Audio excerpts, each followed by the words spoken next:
Una orquesta sinfónica debe ser, dentro de una cultura internacional, debe ser un ícono del país. Todos tenemos una cultura popular, ¿no verdad? En nuestro caso tenemos tango, candombe, murga, que son como los que identifican a nuestro pueblo. Pero la orquesta sinfónica es lo que nos conecta con el resto del mundo. Nosotros podemos exportar nuestro producto, pero en el momento que nos interrelacionamos con otros músicos y con otros grupos sinfónicos, la orquesta sinfónica tiene que ser parte de la cultura del país. O sea, tiene que ser algo, tiene que tener un lugar relevante porque es la conexión con lo internacional.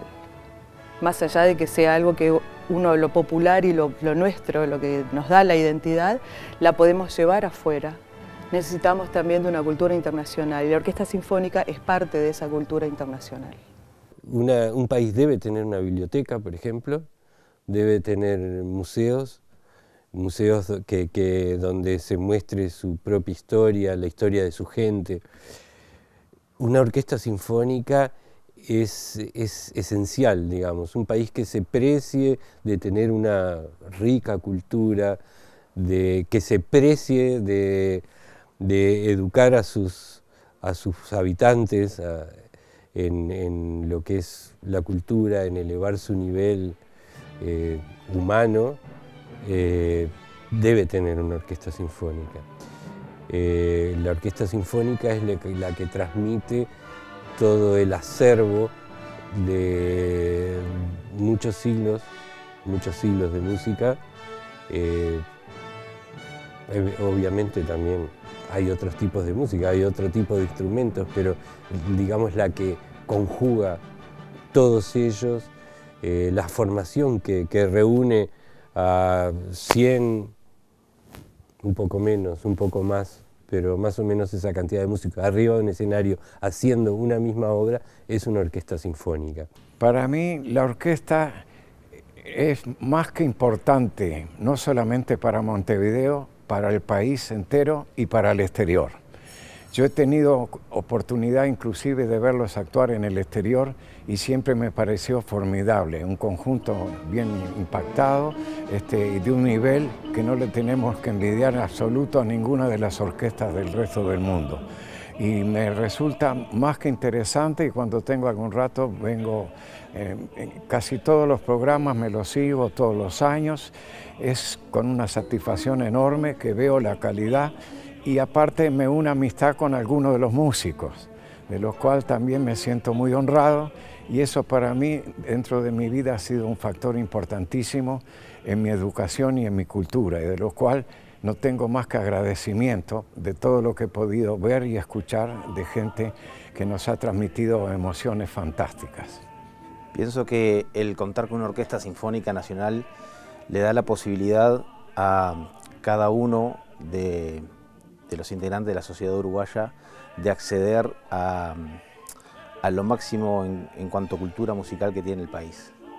Una orquesta de música de elevado nivel, capaz de interpretar múltiples estilos.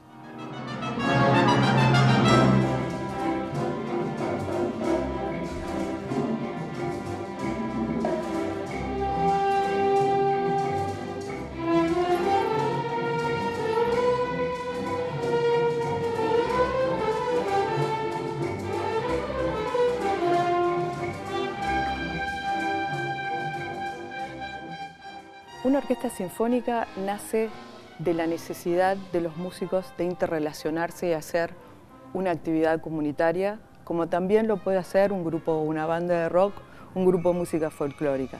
Nace de la necesidad de los músicos y yo creo que eso al día de hoy es vigente.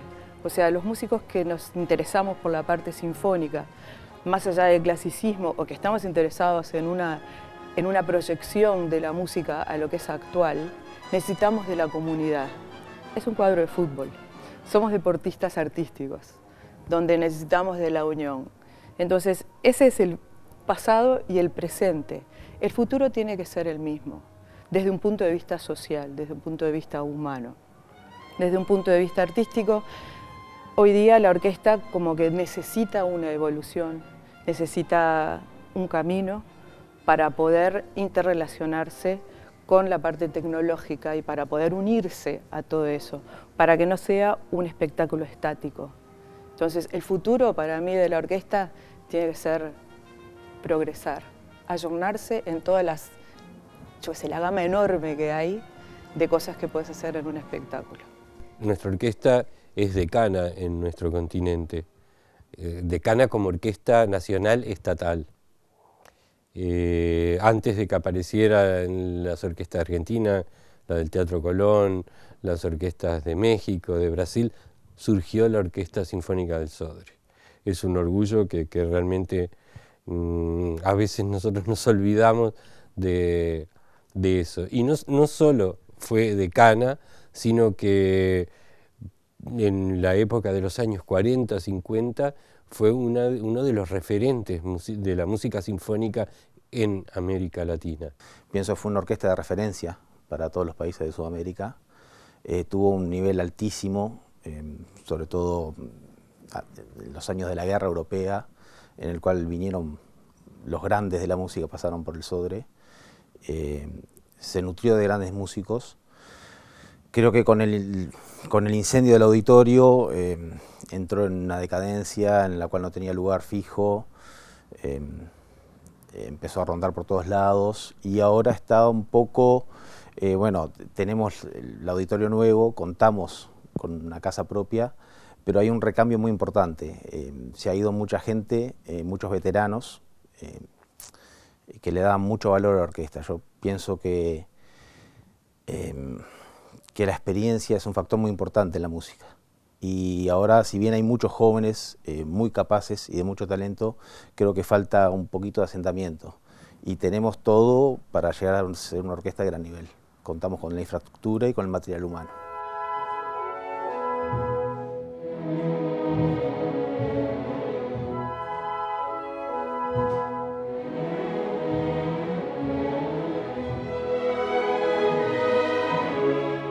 Antes ensayábamos en otra sala, o sea, ahora estamos en una sala mucho más cómoda, con mejor parte de edilicia y todo. Pero estábamos ensayando en la Brunet y había pulgas. Entonces tuvieron que fumigar y no dejaron pasar las 24 horas y tuvimos el concierto. O sea, fumigaron el viernes de tarde y al otro día a las 6:30 era el concierto. Empezamos a tocar, me acuerdo que era La Gazza Ladra, que es un solo que yo era picolista en ese momento del Sodre, y es un solo importante. Y bueno, empecé a toser entre un solo y otro solo, me escondía tosiendo porque me empezó a venir un ataque de alergia y terminé internada y todo, se terminó suspendiendo el concierto porque era horrible, realmente, o sea, te daba un ataque de alergia impresionante. Yo llevo muchos años de vida profesional y hay innumerables historias, innumerables.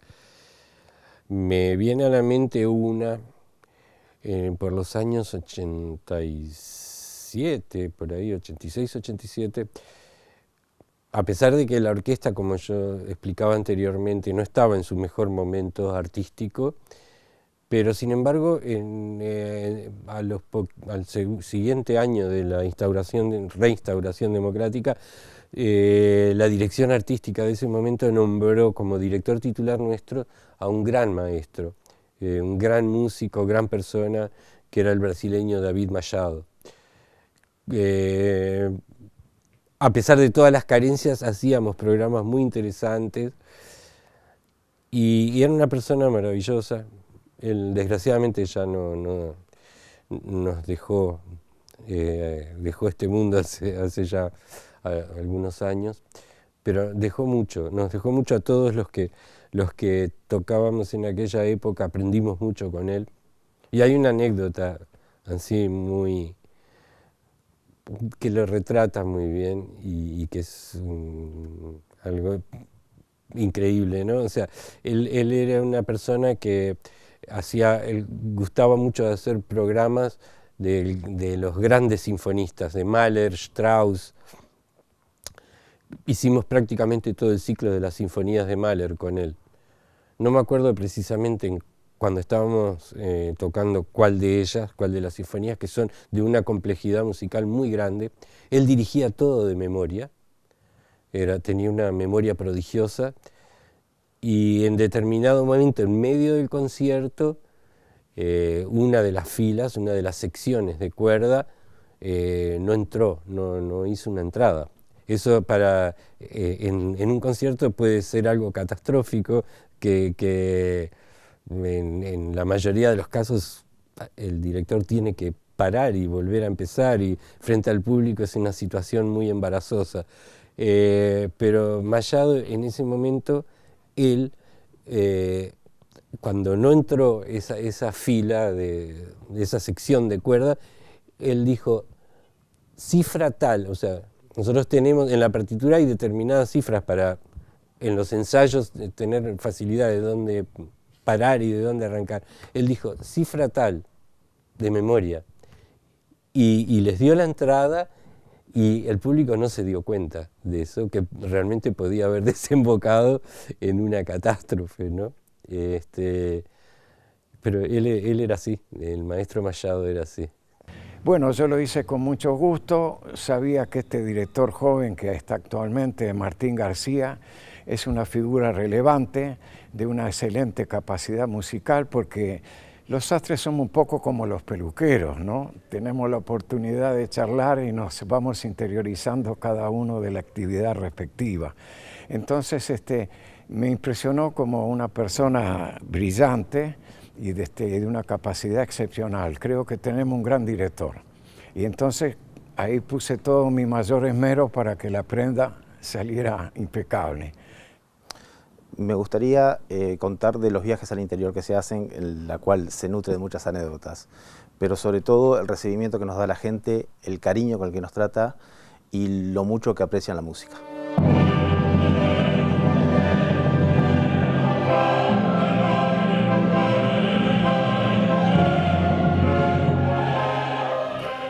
El trabajo de un músico es un trabajo de 24 horas al día. Si el día tuviera 25, sería de 25 horas al día. Más cuando estás preparando un espectáculo. Tú tenés el horario de ensayo y después del horario de ensayo te vas a tu casa, seguís estudiando lo que tenés que tocar, más si tenés un pasaje importante o si estás en un cargo de solista o de primero de fila de las cuerdas, o sea... Entonces vos vas a tu casa y seguís estudiando lo mismo. Te acostás pensando en quizás esos 3 segundos que tenés que tocar, y que para esos 3 segundos que tenés que tocar, o si es 1 minuto es muchísimo tiempo, son horas y horas y horas y horas de estudio. Nosotros somos deportistas, como decía en otra pregunta, somos deportistas del arte. O sea, tú tenés que entrenar, en mi caso, que soy flautista, tenés que entrenar el diafragma, tenés que entrenar los labios, tenés que entrenar la lengua, tenés que entrenar la respiración, todo lo que es la parte superior, amén de los dedos, el cerebro, porque también te demanda muchísima concentración. En el momento que tú vas a tocar un solo, es ese momento y tenés una oportunidad para tocar cada nota. No lo vas a poder volver a repetir. Entonces la tensión es muy grande. Yo soy el concertino de la orquesta, soy el primer violín, el jefe de sección de los primeros violines, pero que a su vez el concertino es como la autoridad, o sea, debajo del director es la autoridad máxima en la orquesta, en el sentido de que yo soy quien tiene que guiar la afinación de la orquesta previo a un ensayo, soy el interlocutor entre mis colegas y el maestro, ya sea el director titular o un director de turno. Y en los ensayos de la orquesta, a mí me gusta armar como una pirámide, ¿no? O sea, el instrumento del director es la orquesta. Y cada uno de nosotros somos una llave o una cuerda del instrumento del director. Entonces, ¿cuál es la función que uno tiene? Vos tenés tu propio sentimiento, o tu propia velocidad, o tu propia interpretación de una obra, pero el director capaz que no la tiene igual a vos. Entonces, los ensayos son para que el director transmita a la orquesta qué es lo que él siente, y vos puedas lograr, o no, porque a veces no se logra, interpretar lo que él quiere interpretar. O sea, como decía un músico, Toscanini, y que me decía siempre mi maestro Santiago Bosco, la música está entre la tinta y el papel. Y eso es lo que nosotros tenemos que recuperar. Entonces, ¿cuál es el trabajo de la orquesta? Cada uno de esos individuos que tiene un criterio para eso, tienen que ser unificados por el director. Entonces, el trabajo de un ensayo es repetición, explicación, repetición. A veces se puede hacer re tedioso, o sea que te repiten y te repiten el mismo pasaje, y otras veces se hace mucho más llevadero. Y todo depende del director y de la orquesta cómo responda ante la magia o no que pueda tener ese director. Los ensayos tienen una duración de 3 horas, en las cuales se requiere una concentración máxima, no puede haber distracción alguna, es una búsqueda permanente de la perfección de la música.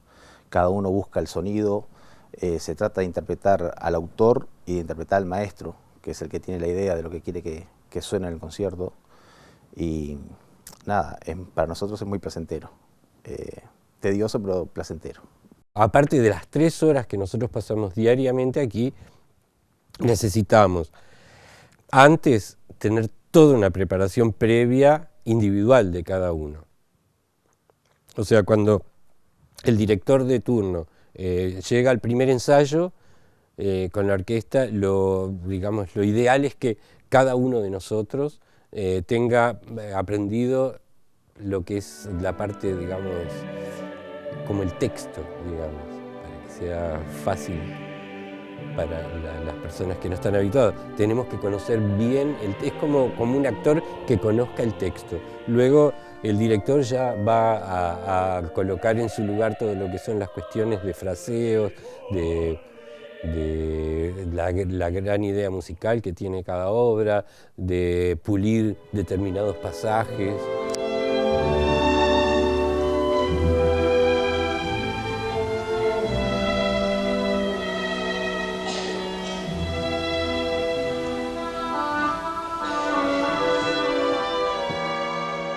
O sea, nosotros estamos dialogando en muchos casos con gente que murió hace 300 años, que escribió determinada cosa, y nosotros tenemos que retomar eso que ellos plasmaron en el papel, nosotros transformarlo en sonidos y tratar de ser los más fieles a lo que escribió un Beethoven en el año 1700 y algo,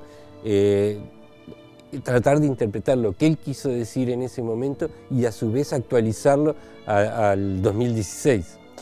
Es una tarea que no es simple, pero es una cuestión, es un vínculo muy profundo que hay con la historia, con la música, con los sonidos, con una cantidad de cosas. Entre los compañeros, yo en lo personal siento un gran respeto y admiración por cada uno de ellos. Son excelentes profesionales, son los mejores en cada uno de los puestos que hay. Después es como en cualquier trabajo, ¿no? Hay afinidad con algunos más que con otros. Está el vínculo con mi compañero de atril, con el resto de los 90 y pico de colegas, que podemos tener caracteres diferentes, podemos pensar, tener ideas filosóficas, religiosas, políticas totalmente diferentes, pero que durante un buen tiempo cada día nos juntamos y hacemos una cosa en común. O sea, tenemos un mismo objetivo que lograr, y eso es una comunión que es algo que no se da en todas las profesiones, que no se da, o sea que por eso yo digo que nosotros los músicos somos muy privilegiados. Y con el instrumento, yo qué sé, amor-odio. Hay días que decís, ah, qué lindo, qué bien que me suena. Otro día, no sé, se te pasparon los labios y dices, ah, no quiero tocar más, la quiero romper al medio, ¿viste? O sea, como que es una cosa que todo depende. La música te da eso, te da, en tu relación con el instrumento, te da muchas cosas que de repente te encajonan y te obligan a una técnica y a una superación constante, y eso te puede llevar a un placer y a un odio cuando no te salen las cosas. Pero El instrumento para mí es parte de uno.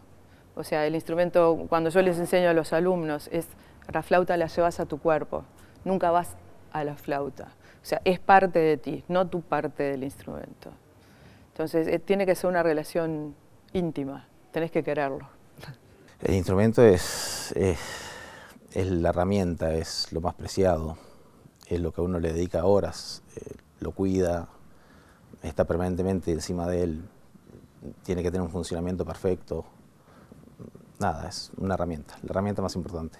El vínculo con el público, desgraciadamente, se ha cortado muchísimo. Tocando en el Solís, los músicos entrábamos y salíamos por el foyer, lo que nos llevaba a una interacción con el público. Y yo extraño eso, sinceramente extraño eso, porque yo me acuerdo una vuelta, yo estaba mirando una vidriera en 18 de julio y se me pararon dos señoras al lado.